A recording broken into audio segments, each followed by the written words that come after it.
Siapakah Roh Kudus itu?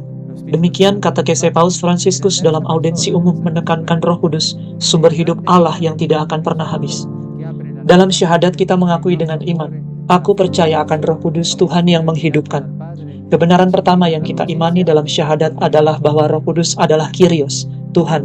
Ini berarti bahwa Ia sungguh-sungguh adalah Allah, sama seperti Bapa, Putra, dan bahwa kepadanya kita memberikan penyembahan dan pemuliaan yang sama, seperti yang kita berikan kepada Bapa dan Putra.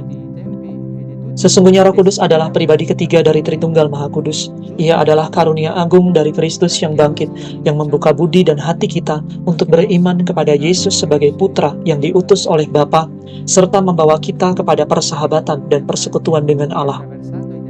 Saya ingin secara khusus menekankan bahwa Roh Kudus adalah sumber hidup Allah yang tidak pernah habis dalam diri kita. Manusia di setiap waktu dan tempat merindukan hidup yang penuh dan indah, adil dan baik, suatu hidup yang tidak terancam oleh maut, melainkan dapat terus bertumbuh menuju kepenuhan. Manusia bagaikan seorang peziarah yang saat menyeberangi padang gurun kehidupan, merindukan air hidup yang memancar dan menyegarkan, yang sanggup memuaskan kerinduan terdalamnya akan terang, kasih, keindahan, dan damai. Kita semua merasakan kerinduan ini. Dan Yesuslah yang memberikan air hidup itu kepada kita. Dialah Roh Kudus yang berasal dari Bapa, yang dicurahkan oleh Yesus ke dalam hati kita. Aku datang supaya mereka mempunyai hidup dan mempunyainya dalam segala kelimpahan. Demikianlah sabda Yesus.